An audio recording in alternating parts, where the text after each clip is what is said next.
And Salone, out of 192 votes, Salone scored 188 votes. So you see, everybody up to now, it's more than 10 minutes. People just they come, they congratulate the foreign minister, they congratulate the permanent representative for the victory with Salone don't get. Now Salone is a non-permanent member now the UN Security Council. Congratulations to Sierra Leone. That's now Ambassador Alhaji Fande Toure, we now the permanent representative na UN, and of course Professor David Francis, we now the Minister of Foreign Affairs and International Cooperation. You see, people still in a line congratulating Sierra Leone. This is a victory for Sierra Leone after 50 years. The last time we Salone sit on now that seat now been 1970 and 1971 for 2 years. But after that, Italic Salone don't be done exist again at the UN. But today, Salone don't make history. Salone don't make history. After 50 years, Salone is now a member, a non-permanent member of the UN Security Council. Sierra Leone now holds a seat in the UN. This is a big victory that every Sierra Leonean should celebrate. You see, people just come, they congratulate. It's over 10 minutes now, people in a line. Just they come to congratulate Sierra Leone. That's the foreign minister, Professor David Francis. I got to talk to him just after this jubilant mood, for let it tell you exactly waiting at the secret behind this success and waiting this mean to Sierra Leone.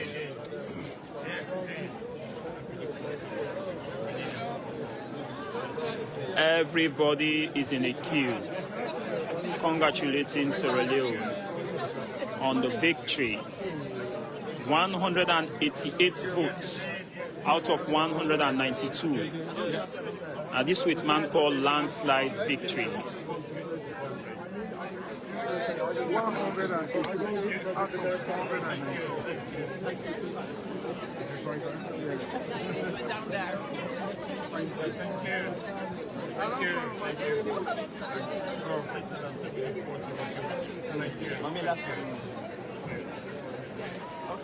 you very much for the support.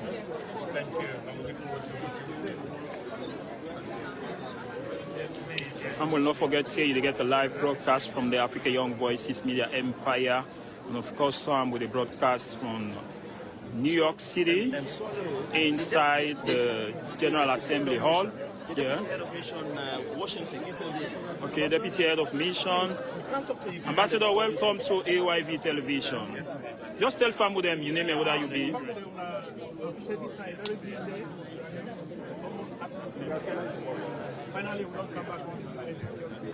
Okay. Indeed. Thank you. Looking forward to working with you. The hard work we did now. Thank you. Okay.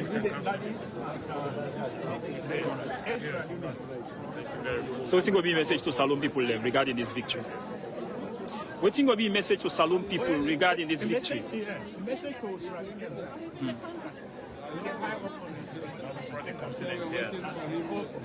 Thank you very much.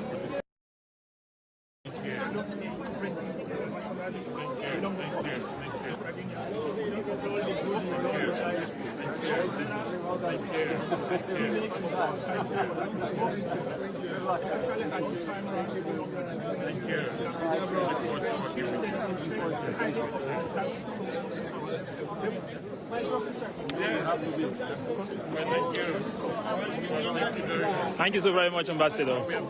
Fambol, we still bring you live broadcast from the UN General Assembly Hall inside New York, outside the UN General Security Council election just don't end. And Salone happened for win a non-permanent seat na the United Nations Security Council. Salone scored 188 votes out of 192 votes. We'll still continue for talk to people for tell you exactly the excitement and what this victory means to Sierra Leone. Sir, welcome to AYV Television. Tell family your name and where you be.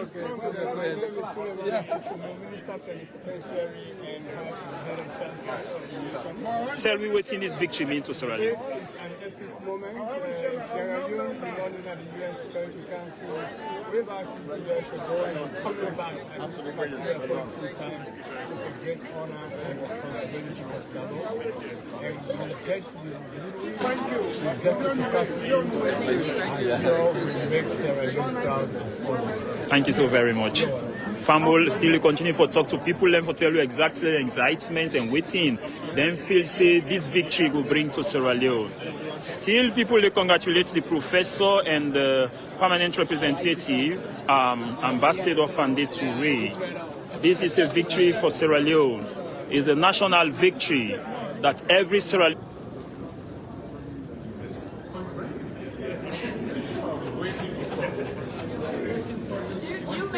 Speech, we ask questions. Oh, I see. Well, good morning. Today is a great day for the Republic of Sierra Leone to return to the United Nations Security Council after 53 years. Today is a great day for this small but progressive, confident country, a country that has made the transition from war to peace. A country that is regarded now as a successful case of post-war peace building and reconstruction. A country that has been used by the United Nations as a very example of what multilateralism is for Sierra Leone and Sierra Leoneans. It's also a proud day for the ECOWAS sub-region, but also for the continent of Africa. Today, Sierra Leone is back to the United Nations Security Council, our second aim. So I want to use this opportunity to first and foremost thank all the 188 member states that voted for Sierra Leone, but also to thank those who were not able to vote for Sierra Leone or were not present in the hall to vote for Sierra Leone. Let me use this opportunity to thank our regional organization, ECOWAS. ECOWAS has made it possible for Sierra Leone to represent the West African sub-region, but also to thank the African Union as the endorsed candidate, guaranteeing a clean slate candidature to the Security Council. In addition, for all the regional groupings who have collectively and individually voted for us, we have no doubt that coming back to the Security Council, we will bring 2 important things. One, we bring resilience. A country that is no longer defined by its past, the past of war, the past of Ebola and Northside. But it shows a resilient people, a resilient country, and hangs back onto the global stage to take its rightful place. Second, we bring hope. We bring hope to all the war-torn countries in the world, from Ukraine to Afghanistan to Iraq to Sudan to Yemen to Arab Israeli, that it can be done. Sierra Leone is a living example of resilience and hope. So it is on that note, and to the people of Sierra Leone, we are thankful to our president, whose vision and leadership has made this possible. His Excellency Dr. Julius Madubio, who said Sierra Leone has to play an important role and share the experience that we have with the rest of the world. And it is on that note that I recognize the tremendous contribution of our president, His Excellency Dr. Julius Madubio, and the new direction government. This is a huge vote of confidence for Sierra Leone on the international stage. And let me end by thanking our team, our ambassador, Ambassador Alhaji Fande Touré and his team for the fantastic and impressive work they've done to make sure that we can mobilize all the support that is needed to bring Sierra Leone to the United Nations Security Council. And make no mistake, when we're there, we will promote our 7 strategic priorities. And I'll be happy to take any questions. Thank you. Mr. Minister, James Bays from Al Jazeera. The war in your country is a recent memory. I was there in Sierra Leone during wartime. You got past your conflict days, yet there are so many items on the Security Council agenda that are persistent and are still in conflict, including many in Africa. How are you going to use your experience to try and solve some of these conflicts? Well, thank you very much. They always say experience is the best teacher. We know the devastation of brutal civil war. We know the plight of bitterly divided communities. But importantly, we know what the United Nations can do in terms of deploying large peacekeeping and peace support operations. So it is that unique experience that we are bringing to the United Nations to address and to speak to some of the frozen conflicts that are long forgotten. To say, look, we can do something about it, especially in the continent of Africa, and share our experience of how we can begin the process of peacemaking, peacekeeping, peace support operations, but importantly, how do you reconcile bitterly divided communities when the guns fall silent? That is a huge experience that Sierra Leone is bringing to the international stage. So be rest assured, given our unique experience, we will work with other like-minded permanent members and elected members to galvanize or to focus on some of these ongoing conflicts to see to what extent we can resolve it. Because the failure to do so creates instability and threat to international peace and security. Sierra Leone is uniquely qualified, not only the simmering conflict, but also some of the emerging threats to regional peace and security around unconstitutional change of government, for example, in the West African sub-region. Our president, Dr. Julius Maduro, is the only president in the world who has that unique experience of having successfully handed over power to civilian government as a military leader in 1996, coming back after 20 years as a democratically elected president. He is now the go-to president to begin to resolve some of the unconstitutional changes of government in Guinea, in Mali, in Guinea-Bissau, and of course in other areas in the world as well. Sierra Leone is qualified now to play its rightful place on the global stage to address this unending conflict. We have a mandate to do so. We will do so. Thank you. Thank you, Mr. Minister. My name is Abdul Hamid Sayan from the Arabic Daily and Quds Al-Arabi. What, in your vision, sir, what is the just lasting, durable peace that could prevail in Ashgabat's Well, I've always said, you don't make peace with your friends. You make peace with your enemies or those you perceive as enemies. But let me tell you a unique story about Sierra Leone. At the height of the civil war, the rebel leader in Sierra Leone in the 90s was militarized. It took the courage of one individual, the current president, then military head of state, to say, let us go and find this rebel leader, the late Corporal Folisanko, and bring him out and engage. Junk sleep got Corporal Folisanko, and bring him out and engage with him. And I still remember the chief mediator for the Civil War peace settlement in Leone, who later became the vice president, said to me in confidence that when he met with the rebel leader, Folisanko, they were in the same room. His instinct was to go and grab his neck and strangle him. I was very shocked. And I said, why? He said, because he went with his rebels to annihilate and destroy my people, kill them and purge them. He said, the human instinct is always what it takes. I wanted to strangle him, but I realized I was the chief mediator for the Republic of Sierra Leone, representing the people and the country. So it was that effort to engage with someone who has been involved in one of the most atrocious civil wars in the world. That effort to talk, dialogue, listen, and make peace with your enemy is what will create peace, security, stability in the Arab, in the Palestinian-Israeli situation. This is our hope, that we can share this experience from Sierra Leone. We can support the two-state solution, because we believe that is the only way that it can bring about lasting peace in that region. Congratulations again for your election. In the agenda of the Security Council, there is the report, action agenda of the UN. And do you think in 2024 is the right year to finally this reform actually happen? And what is your position, your country? What kind of reform do you want? Well, thank you for that excellent question. in our 7 strategic priorities for going to the United Nations Security Council as a country, Sierra Leone, one key priority is the reform of the Security Council. Why is that so? Sierra Leone is the African Union chair coordinator for a group of 10 heads of state for the reform of the Security Council. It's called the African Union C10. So our ambassador here has been in the IGN process, the intergovernmental process.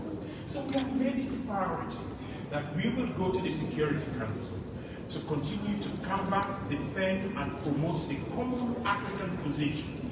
The common African position is very clear. It's based on the Swedish consensus and the SAC declaration, which advocates for 2 permanent seats in the permanent category, including all the rights and privileges, including veto if maintained. So Sierra Leone is going with that additional continental responsibility. Sierra Leone has for the first time, Algeria is a member of the Security Council 2024-2025 to continue to promote, to canvass, to defend the common African position. I like the point that you said 2024. 2024 is a defining year for the reform of the Security Council.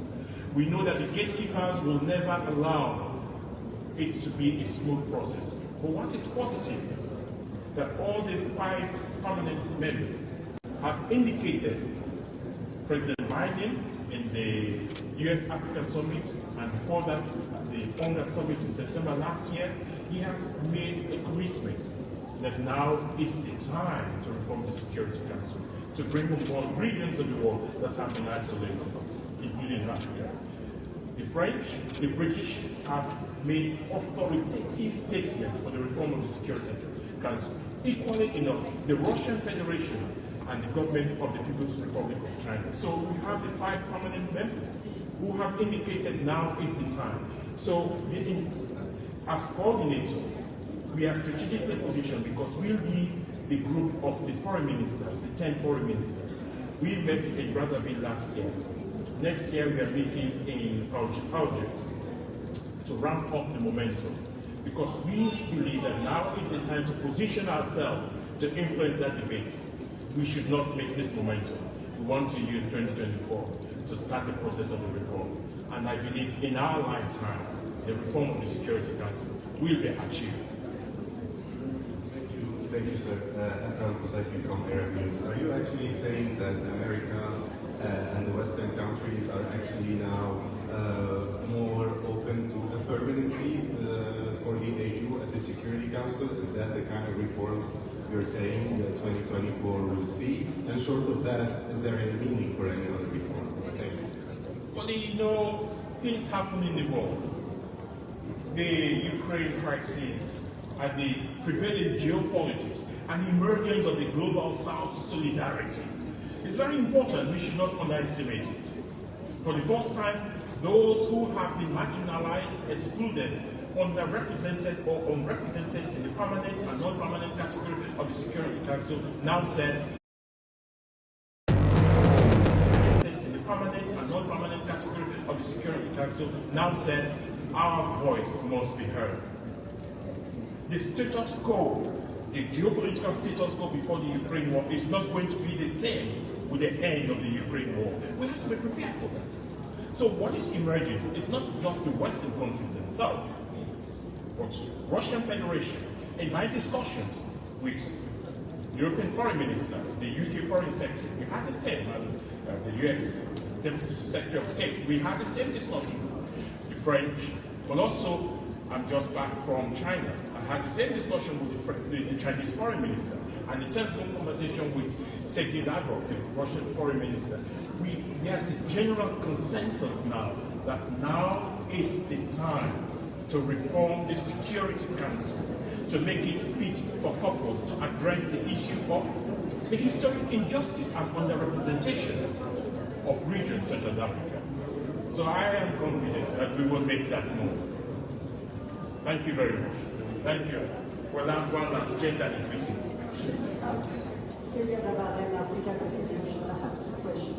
So Leone said that you have to make peace with your enemy.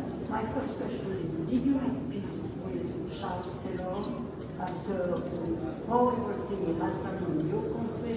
And are you sure that China is on your side? When it comes to the security. I like your example because it's a practical human life experience. Charles Taylor and his MPF rebel group in Nigeria caused grandiose atrocities. Well, our position is restorative justice. Charles Taylor has been tried by the International Criminal Court. That's retributive justice. At the end of the day, he has been tried, he's in the prison somewhere in England, but we, Sierra Leoneans and Nigerians, have to live on a daily basis of social interaction. We cannot allow those who bear the greatest responsibility, who have already been taken retributive justice, have been meted out to them. That is one aspect. We have to restore peace, security, and stability between the neighbors. So yes, today, Sierra Leone and Liberia live in peace. Fellow Sierra Leoneans, it is with profound honor and a deep sense that I convey to you the news that Sierra Leone, for the first time in 53 years, and for only the second time in this country's history, has been elected as a non-permanent member of the United Nations Security Council. Sierra Leone last served on the Council in 1970 to 1971. Our return to the United Nations Security Council is a generational accomplishment. It is a testament to my government's transformation of Sierra Leone's international reputation and standing, and our immense foreign policy gains in line with our Sierra Leone People's Party 2018 New Direction People's Manifesto. Our presence on the United Nations Security Council represents our unique success as a democratic and peaceful country of resilience and unbounded optimism, one that successfully transitioned from war to peace while working in partnership with the United Nations. A country no longer defined by the stigma of the past, a beacon of hope and fortitude. A country that has gained immense global respect for investing in its people and protecting and promoting and protecting the rights of women. A place of peace and great belief that the future will be better, brighter, more just, and more peaceful because of the investments we are making in an inclusive and sustainable future. Sierra Leone's vision for promoting sustainable global peace and security is inspired by 7 key priorities: peacemaking, peacekeeping, human rights, accountability, prioritizing the broader role of women and youth in the pursuit of global peace and security, and recognition that the adverse impact of climate change undermines global development, peace, and security. These 7 priorities are underpinned by our firm commitment to international cooperation based on multilateral rules-based order and a reformed Security Council that provides for meaningful, equitable representation across all regions of the world. The Bible. All regions of the world. When I officially launched our bid in New York for a non-permanent seat in the United Nations Security Council for the 2024-2025 term, our candidacy was anchored on the theme of partnership, multilateralism, and representative approach to sustain the global peace and security. Sierra Leone's candidacy was bolstered by the encouragement and staunch support of our sub-regional organization, ECOWAS, and the entire African continent, as we were an endorsed candidate of the African Union. Therefore, as Sierra Leone accedes to this primary global decision-making organ on peace and security matters at the United Nations, let me, on behalf of every Sierra Leonean, express our profound gratitude to our African brothers and sisters and their governments for their unwavering and unconditional demonstration of solidarity. Sierra Leone's success is Africa's success. I also thank the member states of the United Nations for their overwhelming support and trust in the people and government of Sierra Leone under my leadership. On this momentous day, I call on every Sierra Leonean to hold their heads high, celebrate and be proud of Sierra Leone's historic achievement at the heart of the international system. I am honored and humbled to be your president on this momentous day. I solemnly committed in the 2018 People's Manifesto that through focused leadership, I will put Sierra Leone at the center of the international system. With our election to the Security Council, again, I have delivered for the people of Sierra Leone. I now pledge to do even more to raise the international profile of our dear nation. I will continue to deliver on my promises as the talk and do president. I commit to building on this accomplishment with an effective tenure of global leadership on the United Nations Security Council once I receive your mandate for a second term of office. My SAPP administration will deliver this action-oriented commitment and the game-changer priorities and commitments in the new direction, consolidating gains and accelerating